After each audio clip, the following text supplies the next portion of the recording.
the night sky above Arda glowed with unfamiliar brilliance, shimmering with colors unseen in Middle-earth since the world was young.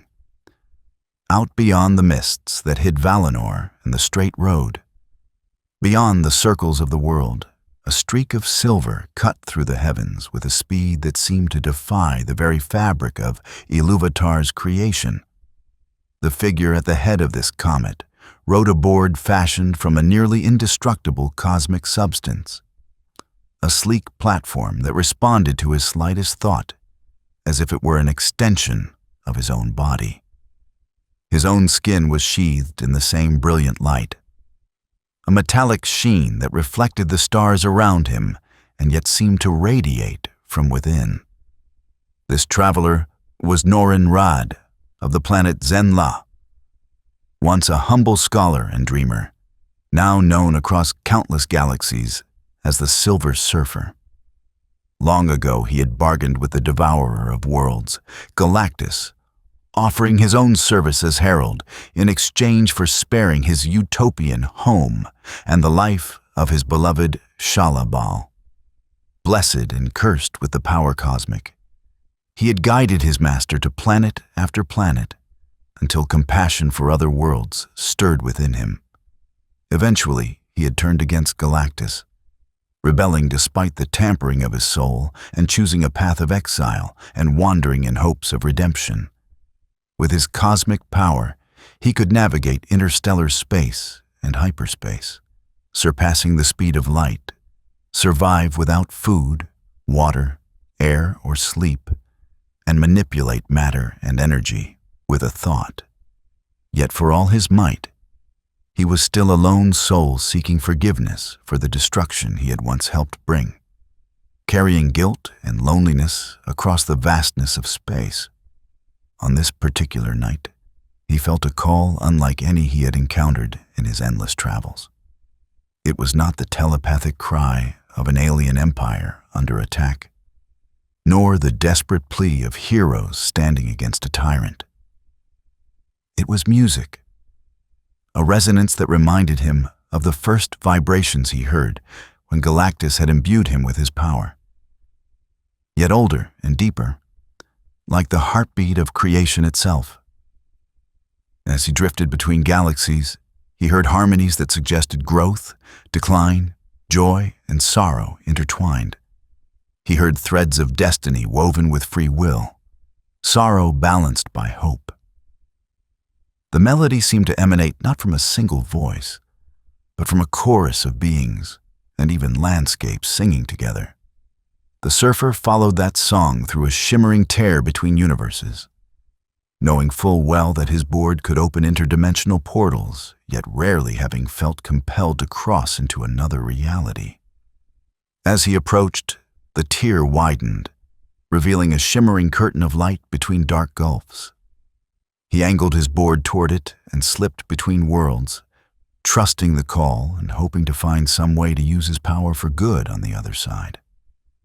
What awaited him was a world where myth and legend breathed, where histories formed the prelude to those of his own Earth, a world the wise of his dimension would someday call Middle-earth. The air of Middle-earth felt heavy to the surfer, filled with stories that clung to the land like morning mist. He descended through cold, high clouds over a vast blue ocean, its surface rippling like a giant sheet of silk under a gentle wind. He swept past islands of green and white beaches, then over mountains fringed with snow, their peaks like white teeth slicing into the sky. Below, forests spread out in waves of green, some dark and ancient like oceans of shadow, others silver and golden with leaves that captured sunlight. He glimpsed tiny houses tucked into hillsides with round doors and neat gardens, castles rising above stone walls, and far to the east, a black land where no tree grew and fumes boiled from its heart. The song that had called him seemed to emanate from all these places, from the woods themselves, from the shining faces of immortal beings who looked up in wonder, and from the gray-haired wizard who leaned on his staff and watched the silver streak with curiosity. For the first time in ages, Norrin felt a tug of curiosity strong enough to make him slow his travel and drift, taking in details he might otherwise have missed. His first landing was in a glade beside a river, whose waters sang softly as they flowed. Trees arched overhead, their trunks smooth and pale, their golden leaves whispering in a language not spoken in his universe. The light here was diffused and gentle, as if it filtered through woven cloth rather than air. The first beings to approach were tall and lithe, their hair shimmering like starlight, their eyes deep with the memory of ages. They were elves, the firstborn of Ilúvatar, who had awakened long before men and dwarves. They wore garments of white and green, simple yet elegant, and they moved with a grace that mirrored the dance of leaves in the wind. The language he heard in their voices held the lilt of Sindarin and the musical cadence of Quenya, tongues that had diverged over thousands of years yet retained echoes of a common origin. Though they resembled humans in form, the surfers sensed their immortality. They did not age, and if they were slain, they would someday be re-embodied in the blessed lands to the west. Beneath their calm faces, he sensed a deep sorrow, the weariness of a race that had known war, exile, and the diminishing of their people. "I am of a far world," the surfer said, his voice resonating not just in sound, but in thought. For he used his telepathy to bridge the gap of language and convey meaning. "Long ago I was human, a scholar named Norrin Radd. I once served a being who devours planets, and to save my people I became his herald. I roam now to undo the harm I have done and seek forgiveness for the destruction I heralded." The elves listened with solemn grace, their gazes taking in his bright skin and the board that hovered at his side. One, who named himself Glorfindel, spoke of a prophecy recorded by seers in Valinor, that a star would fall from the sky when the world needed aid, bringing with it a champion from beyond. They saw in him the echo of Arendil the Mariner, whose Silmaril had become the evening star that crossed their heavens each night. They treated him not as a trespasser, but as an honored guest. In their company, he found warmth he had not felt in centuries. They invited him to sit beneath the boughs, to drink from their clear springs, and to listen to songs that spoke of creation and loss, of love and sacrifice. The surfer stayed among the elves for days that felt like moments. He listened to songs of the Ainulindale, the music of the Ainur that had given birth to the world. He learned how the greatest of the Ainur were called Valar, the powers of the world who had shaped the lands, seas, and skies. They told him of Melkor, one of the Valar who turned evil and became Morgoth, and of how he corrupted other spirits into Balrogs and twisted elves into orcs. They spoke of Sauron, a Maya of great power, who had deceived men and elves and forged the One Ring to dominate all free peoples. The surfer reflected on his own service to Galactus, once believing that he had no choice but to lead his master to worlds rich in life. He saw parallels between Galactus's consumption and Morgoth's corruption. Both were forces of destruction that often seemed beyond the ability of mortals to resist. In the elves' tales of betrayal and resistance, he saw his own story. He shared with them stories of cosmic empires and heroes, of his times with the Fantastic Four and his battles with Thanos and other galactic tyrants. They listened with wide eyes, marveling that beyond their stars lay other worlds filled with life and struggle. When the time came to move on, he left the Golden Wood with a heavy heart, promising to remember their songs. His board glided above a small country of rolling hills, hedgerows, and tilled fields. Here lived the hobbits, a folk no taller than his thigh. with curly hair on their heads and feet, a love of gardens and pantries, and a caution regarding strangers. They were, as the elves had told him, a branch of men, yet they called themselves hobbits or halflings. Their quiet lives revolved around family, pipeweed, stories, and good food. Though they were smaller, they shared the mortality of men. The surfer landed at the edge of their village near the water, careful to fold his arms and lower his gaze so as not to overwhelm them. He had learned long ago that to intimidate those whose lives you cannot fully comprehend is to build unnecessary barriers. It was Samwise Gamgee who greeted him, as if drawn by some destiny. Sam had seen enough wonders on his journey to Mordor to take the arrival of a gleaming man on a flying board in stride. "Begging your pardon," Sam said, wiping his hands on his trousers after a morning of gardening. "But you ain't one of the big folk, nor any elf I've seen. Are you a spirit from the west, or from beyond the west?" Norrin smiled, an expression rare on his world-sheened face, for his cosmic duties often left him little to smile about, and bowed. "I am but a traveler, Samwise of the Shire," he replied, using the names he had heard sung by the elves. "I have come a long way, following a call in the music of this world. I bring neither woe nor doom."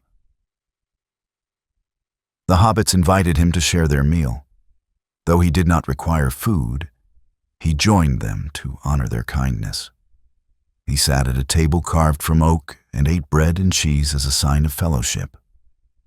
The hobbits, for their part, bombarded him with questions about where he came from, whether there were potatoes there, if he had ever seen dragons, and whether he liked ale. While in the Shire, the surfer used the power cosmic to coax fresh shoots from a patch of blighted earth, revitalizing the soil with energy that could heal and even evolve life.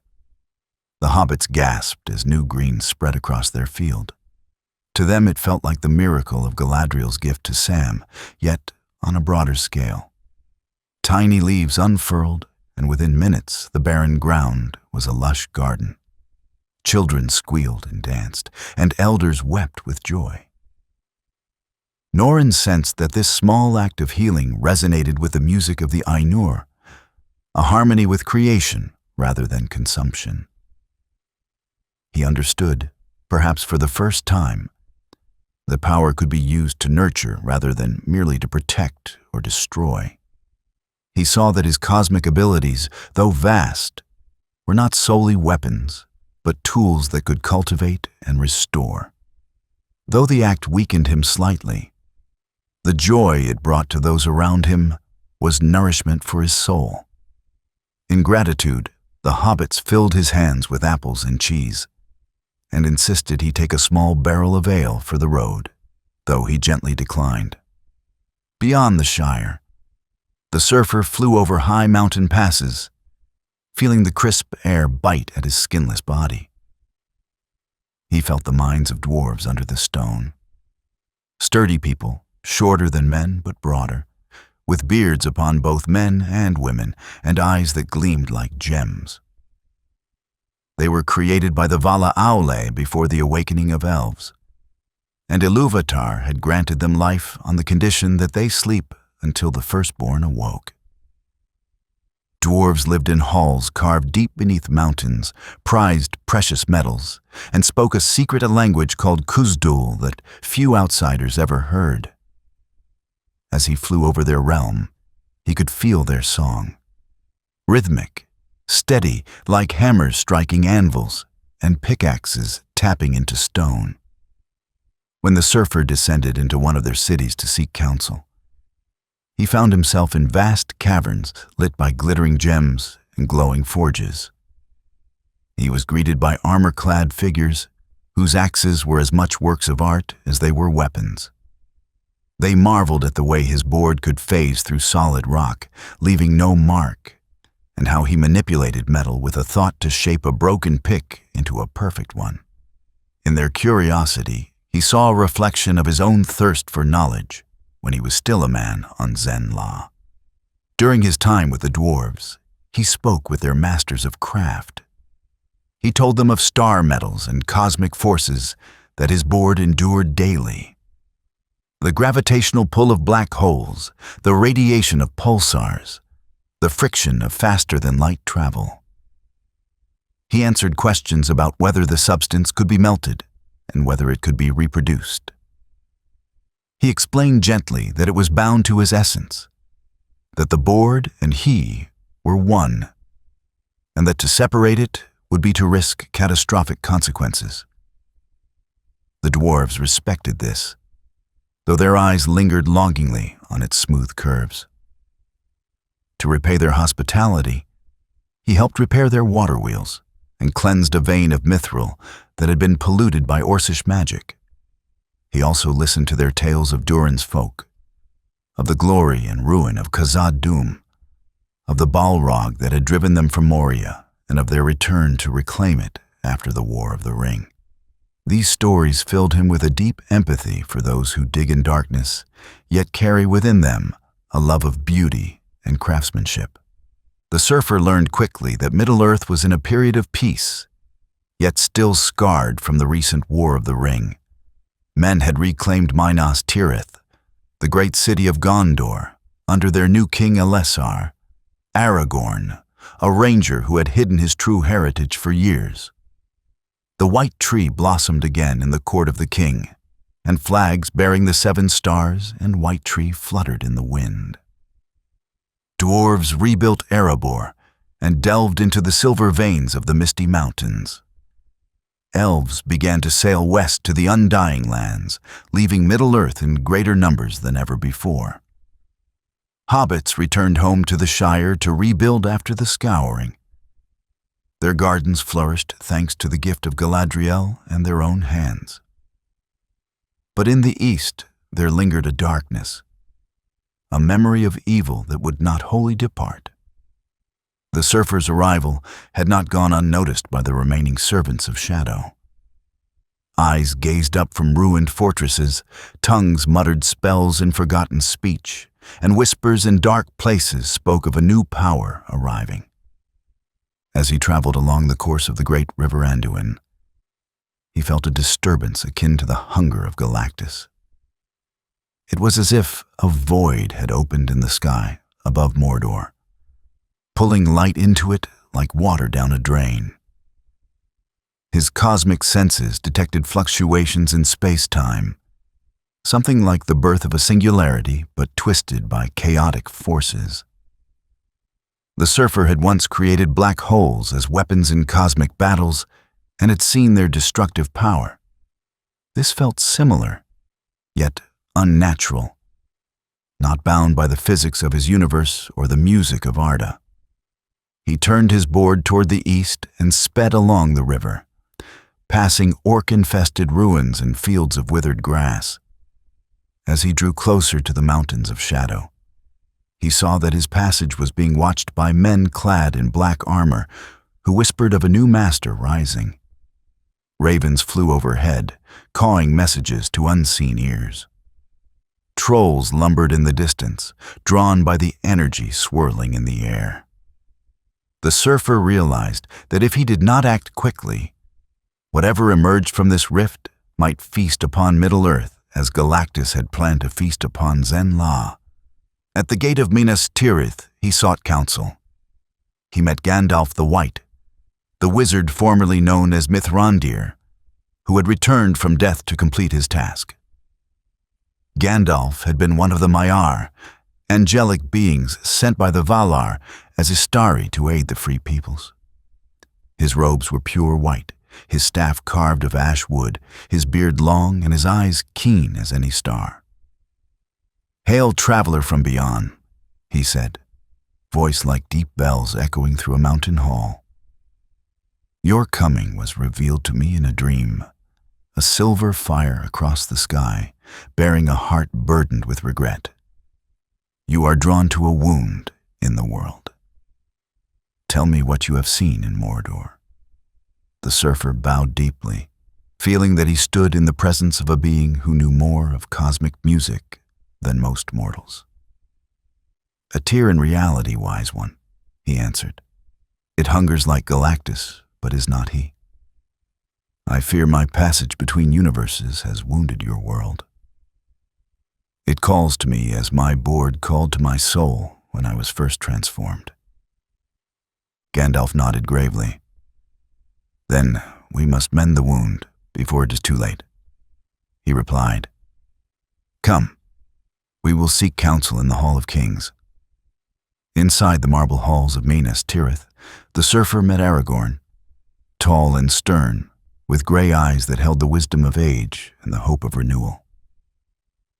The king listened as the surfer described the cosmic rift, the hunger he felt, and the potential consequences. Aragorn's hands tightened on the hilt of Andúril, the flame of the west, reforged from the shards of Narsil. Legolas and Gimli, companions of the fellowship, stood nearby. Gimli's gaze lingered on the board, his fingers twitching with a desire to test its strength. Legolas's keen eyes reflected the surfer's silver sheen and showed no fear. Éowyn of Rohan, now Lady of Ithilien, listened as well, her face pale but resolute. It was decided that a company would ride to Mordor. Men of Gondor, elves of Ithilien, dwarves from Erebor, and the silver surfer hovering above, to face whatever threat was arising. Together, they rode east along the great road. The surfer glided above them to scout the path, his senses attuned to danger. Orcs and Easterlings stirred in the shadow of Orodruin, drawn by the pull of the rift.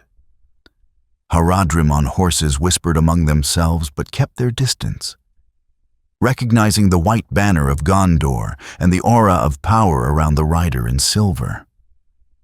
The closer they came, the more the air seemed to hum with discord, a low vibration that made their bones ache. Gandalf rode at the head of the column, staff shining faintly.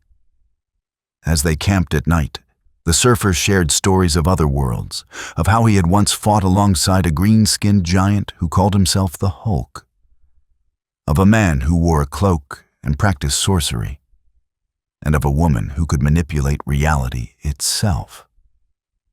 The men and dwarves listened with amazement and some skepticism. But the elves nodded, sensing truth in his words and understanding that Ea was far larger than any of them knew. Gandalf spoke to Norrin of Ilúvatar and the way of things. Each power we are given, Gandalf said as they sat by the campfire beneath a canopy of stars, must serve the music of creation, not our own wills. The Valar learned this when Melkor twisted his music. You were given much, and you have suffered much. Take heart that repentance is possible. You have already turned from destruction to preservation. Norrin remembered his guilt when he learned how Galactus had tampered with his soul and prevented him from choosing uninhabited worlds. Gandalf's words eased that ache. He told the wizard of Shalabal his love left behind, and of his unending desire to see his world again. Gandalf listened kindly and assured him that nothing was beyond Ilúvatar's ability to heal if one turned to him with humility. In return, Gandalf spoke of his own journey from servant of the Valar to friend of hobbits and the perils of pride, reminding Norrin that even the wise can falter if they forget compassion. At the ashen plain of Gorgoroth, the rift tore the sky. It manifested as a vortex of darkness above the ruins of Barad-dûr, swirling, emitting tendrils of energy that crackled against the charred stones. From within emerged shapes that did not belong in Arda, luminescent beings of cosmic energy, with hunger in their eyes. They were analogues to the astral parasites the surfer had fought in his own universe, drawn by the power cosmic like moths to flame. They shrieked in frequencies that made the ears of men bleed and the rocks crack. If they anchored themselves in Middle-earth, they would drain life until the world became barren, as Zenla might have been if Galactus had fed upon it. The company braced themselves, swords drawn, bows notched, axes hefted. Aragorn cried out commands, and the soldiers of Gondor formed a shield wall. The surfer knew that this was only the beginning.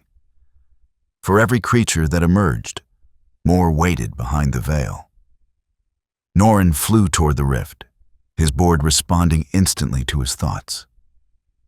He extended his senses, able to detect matter and energy in subatomic detail. The energy within the rift was interdimensional, like the portals he could open, but twisted by a force that seemed to want to tear rather than connect. Drawing upon the power cosmic, he projected force fields to protect Gandalf and the others from stray bolts of destructive light. The battle had begun. He shouted warnings as beams of dark energy lanced toward the company. Legolas's arrows found marks in the writhing forms, though some disintegrated before striking. Gimli's axe cleaved a smaller parasite in half, the thing dissipating like smoke. The men's swords cut at tentacles that reached for them. The creature's cries filled the sky, and the ground shook as if in pain. The creatures lunged, their forms shifting between light and shadow. They fired beams that could have split stone. The surfer deflected them with arcs of cosmic force strong enough to destroy planets, but modulated so as not to harm the world beneath his feet. He realized that he had to constantly balance his power, amplifying it enough to repel the invaders, yet restraining it to avoid creating new destruction. Orcs, drawn to the chaos, charged across the ash, but were scattered by Aragorn's men. Legolas loosed arrow after arrow, each shaft streaking through the air like a miniature version of the surfer himself, the fletching glowing with elven light. Gimli's axe gleamed as he cut down those who tried to flank. Éomer arrived with riders from Rohan, their spears like a forest of death as they drove back trolls that had joined the fray. Gandalf rode among the men, staff raised, speaking words of command that caused the darkness to recoil. Even Pippin and Merry, who had accompanied the company out of loyalty, fought with daggers given to them by the forces of the Barrow Downs. It was a battle unlike any Middle-earth had seen, blending cosmic energy with sword and arrow. One of the creatures broke past the surfer's defenses and struck the ground. Where its energy touched, the earth withered, and a foul smoke rose. Norrin placed himself between it and a group of men, channeling the power cosmic through his body. He had learned that he could heal other living organisms. He used that knowledge now to reverse the blight, forcing life back into the scorched earth. The act weakened him, draining energy he might have used to attack. But he did not falter. He would not allow another world to suffer as Zenla nearly had. Another creature latched onto his board, attempting to siphon its power. He willed the board to spin and glow, shaking it free, then used the moment to hurl the parasite back into the rift. All the while, he heard whispers in his mind, voices from the rift promising freedom from guilt if he would simply let the world go. He shut them out, focusing on the song he had heard upon his arrival, using it as a shield. Gandalf lifted his staff and spoke words of power learned long before the fall of Númenor. The white light that burst from his staff resonated with the music of the Ainur. The surfer heard it as a harmony to the cosmic vibrations of his own power. He realized that he could tune his energy to that frequency, weaving his cosmic bolts into the pattern of Arda's creation. Doing so would allow him to close the rift without tearing the world's fabric. He reached out with his mind, seeking the hidden melody that underlay all of Middle-earth. The elves had sung of it. Now he heard it clearly. It was a melody of growth and decline, joy and sorrow, free will and destiny. He adjusted his power to that pitch and poured forth energy. Silver fire met shadow in a beam that counter-rotated the vortex. The rift resisted, its edges crackling. But the surfer did not relent. He thought of Shalabal. He thought of Galactus and the countless worlds he had doomed. He thought of the hobbits tilling fields and the elves sailing west. He thought of Gandalf's words that redemption was possible. He poured all of his regret and hope into the energy, letting it carry the weight of his past and the promise of his future. Slowly, the vortex shrank. The creatures within screamed and retreated into the void. The surfer held the beam steady even as sweat appeared on his brow, a human gesture he rarely experienced. Gandalf chanted. Aragorn raised the sword Andúril high, its blade shining with the light of the two trees. Men and elves lifted their voices in song. Their combined song and force gave the surfer the resonance he needed. With a final surge, he pushed, and the rift sealed itself with a sound like the closing of a distant door. A shock wave rippled outward, stirring ash and leaves but causing no harm. The dark clouds broke, revealing a clear blue sky over Mordor that had not been seen in ages. For a moment, everyone stood silent, listening to the wind and the sound of water trickling down slopes. Then a cheer rose from the soldiers of Gondor and Rohan, from elves and dwarves, as they realized they had averted a catastrophe. Silence fell over the plain once more. Ash blew in gentle currents, carrying with it the scent of rain. The threat had passed, but the surfer knelt, drained. Gandalf approached and placed a hand on his shoulder. "You have done it," the wizard said softly. "You have woven your power into the music of our world, not to dominate, but to heal. Few of the Ainur could have done better. You have proven that your power is a gift, not a curse, when wielded with love." The surfer looked up at him, eyes moist, and nodded. "I owe this world a debt I cannot fully repay," he whispered. "You have given me the chance to act rightly." Aragorn, Legolas, and Gimli came forward. "Middle-earth is in your debt," the king said. "Your name will be sung as the Starman who sealed the tear. We will add your story to our annals so that future generations will remember that help can come from beyond the world." Norrin shook his head. "No," he replied. "The people here fought beside me. It is their courage that saved their world. I was but a conduit, still." He felt a warmth he had not known since his days on Zenla, a sense that he had acted rightly. In the days that followed, the surfer remained in Middle-earth, not because he needed rest, but because he felt a desire to know this world more intimately. He walked among men and dwarves, sometimes disguising himself in mortal form to avoid awe, for he had learned that he could shed his silver skin and revert to his original appearance. He visited the houses of healing in Minas Tirith, helping the healers with his knowledge of energy and medicine, teaching them how to use herbs in ways they had not known. He watched as Aragorn ruled with justice, settling disputes between farmers and lords, punishing those who would stir up trouble, and rewarding those who showed courage. He journeyed to Edoras, home of the Rohirrim, where Éomer King offered him mead and songs. And the surfer, ever fascinated by music, learned the rhythm of the Riddermark. He listened to Éowyn recite ancient lays of Rohan, and took note of the way mortal life, though short, burned brightly.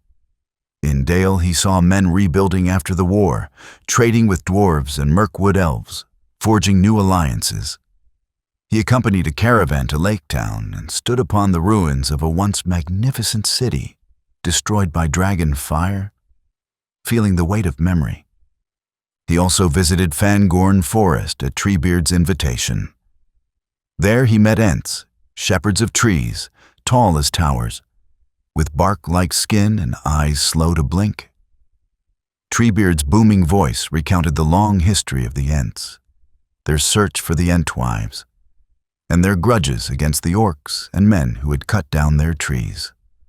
The surfer stood among roots that had wound through soil for millennia, hearing the slow speech of the forest. He shared with the Ents stories of sentient planets and cosmic forests he had seen, of vines that floated in space and lured ships to their doom. In return, the Ents taught him a song that only trees could fully sing, a song that imitated the sound of leaves rustling, branches creaking, and sap flowing. He left Fangorn with a deeper appreciation for patience and for the quiet strength of things that grow slowly. Curiosity drove him further into Middle-earth. He visited the glittering caves of Aglarond, following Gimli down stone steps into caverns filled with crystals. He saw columns shining like pillars of light, walls veined with minerals in every color, and pools so still they reflected the ceiling perfectly. Gimli spoke with reverence of his dream to make Aglarond a new home for his people, a place of beauty and craftsmanship. Norrin offered to help reinforce unstable tunnels with cosmic energy, ensuring they would not collapse. He traveled to Mirkwood, now called Erinlesgallen, where Thranduil, Legolas's father, thanked him for his aid and offered him wine made from forest berries. There he watched elven archers practice, arrows singing as they flew, and joined them in target shooting to amuse himself. He visited Dol Amroth on the coast and met Prince Imrahil, sailing on a ship to feel the wind and spray of Belfalas. He walked through Harad, where the men watched him warily, and used his power to purify poisoned wells, earning their cautious respect.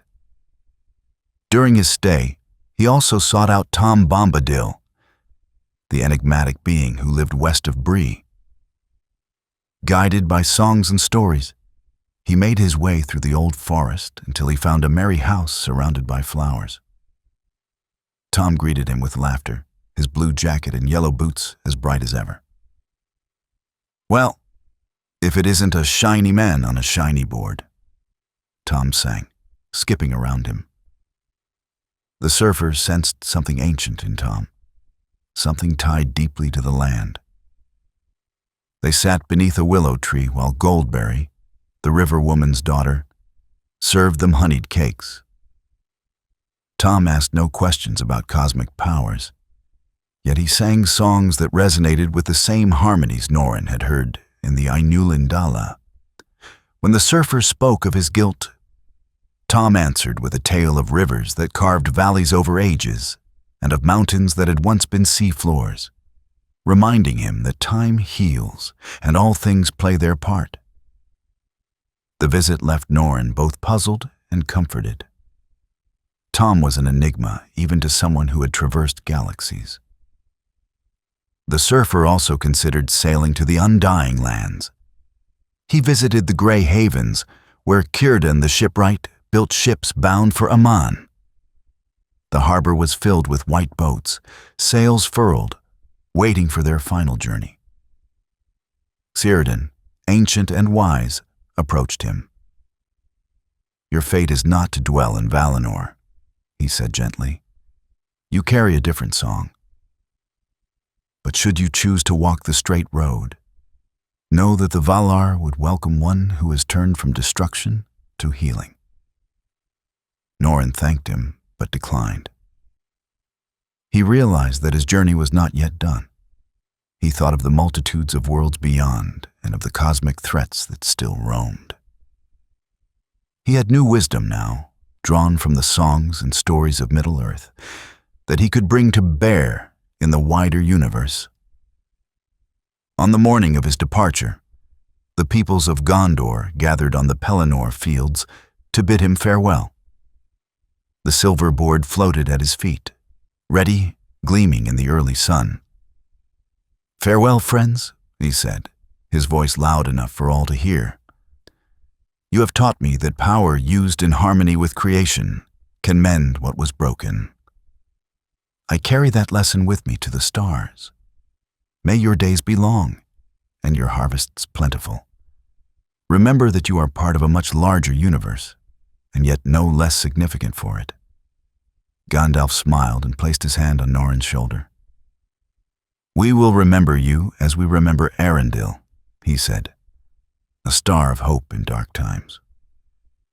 Go now, and may you find peace and purpose. Aragorn presented him with a banner bearing the white tree and 7 stars, a symbol of friendship between men and star travelers.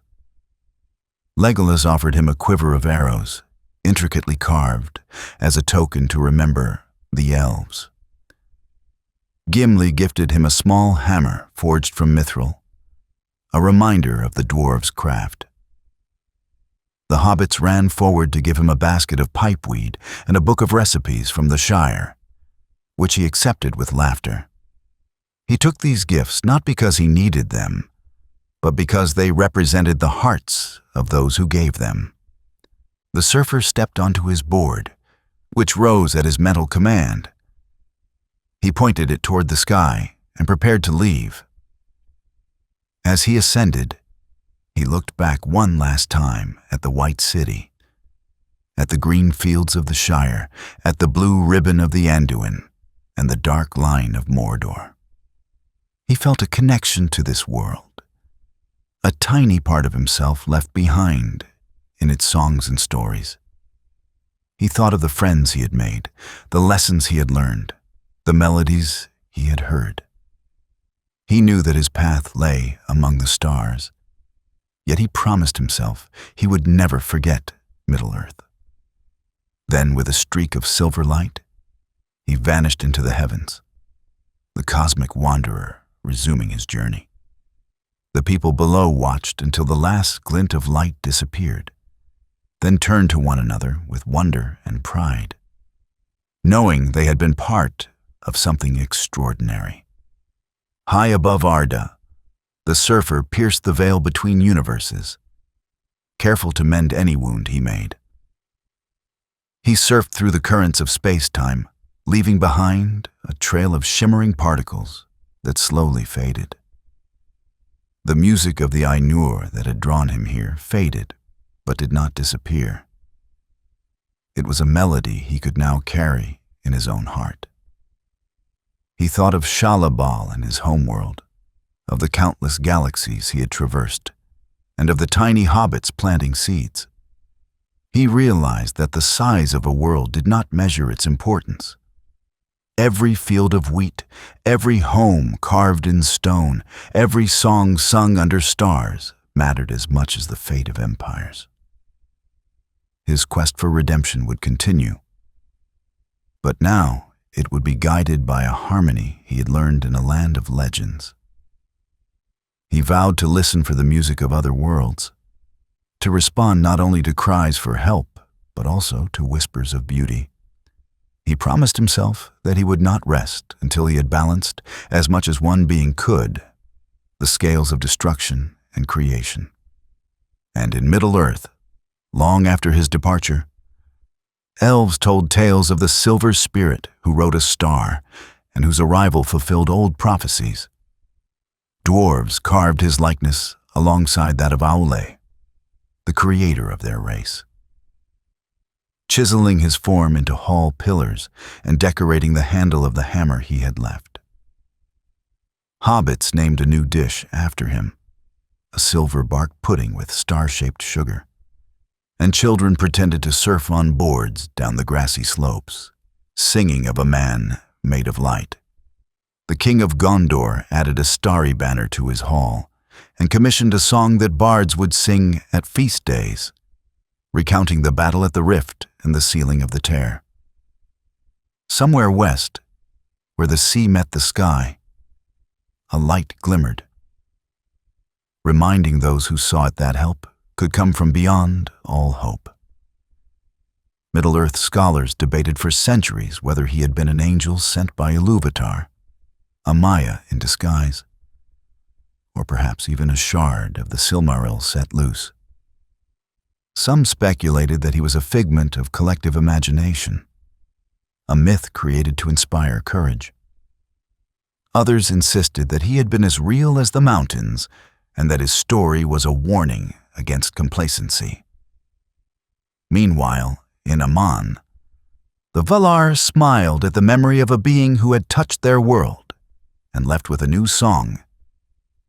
And they occasionally looked eastward, listening to the melodies of mortals carrying on their lives. Across the multiverse, Norrin Radd rode his board through nebulae, asteroid belts, and star clusters, bearing within him the memory of Middle-earth and a resolve to use his power not as a herald of consumption, but as a guardian of life. In his travels, he would often hum softly the tunes of hobbits and ents, of elven laments and dwarven chants, letting those songs blend with the cosmic hum around him.